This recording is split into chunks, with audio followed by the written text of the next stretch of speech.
Welcome back, everybody. The implementation of the Jobs Act, which stands for Jumpstart Our Business Startups, has been delayed, and our next guest says that needs to be passed now. Joining us is the President and CEO of Consumer Electronics Association, Gary Shapiro. Good to see you, Gary.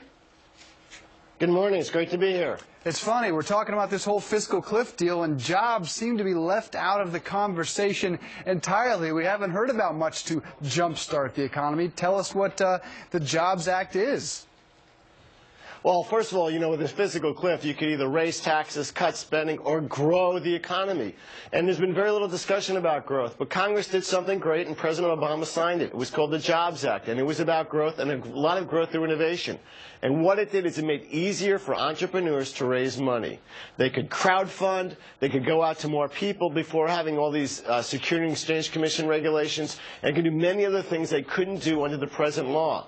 But it did require the Securities and Exchange Commission to issue some rules. It turns out those rules have still not been issued. It's been about a year now, and they've been held up because the chairman of the SEC, Chairwoman Shapiro, no relation to me, decided to sit on them because she was concerned about her legacy, according to some emails. Here's what Patrick McHenry, congressman, said about all of this. Quote, "A direct result of pressure from one special interest group and the personal agenda of the chairman." Where does this from here? Has it just been permanently shelved?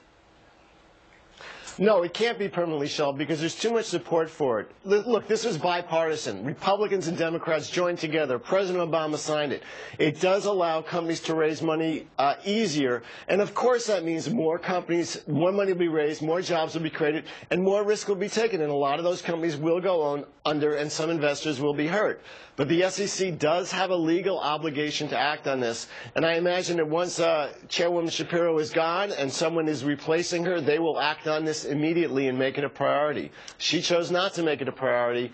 You know, there's only really one person to blame here on this. It's not the president, it's not the Republicans, it's not the Democrats. It's a chairwoman concerned about her legacy. And that was a shame. It's because right now, entrepreneurs cannot use these crowdfunding proposals. They can't use the higher thresholds, the pushback of the Sarbanes-Oxley laws, all this bureaucratic red tape which makes it more difficult to raise money. If it's more difficult to raise money, it's more difficult to create jobs. So we're almost there. We just have to get over that line to get the touchdown of job creation. Well, here's the SEC response to the congressman. Quote, "Chairman Shapiro strongly believes that protecting investors should be the desired legacy of all SEC chairmen.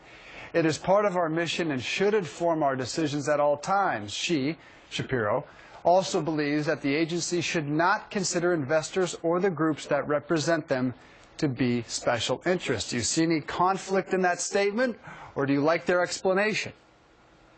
I think it is the job of the Congress, who are elected officials, to make these type of decisions and balancing acts. It's not the job of an individual at the SEC to decide that a law should not be moved on.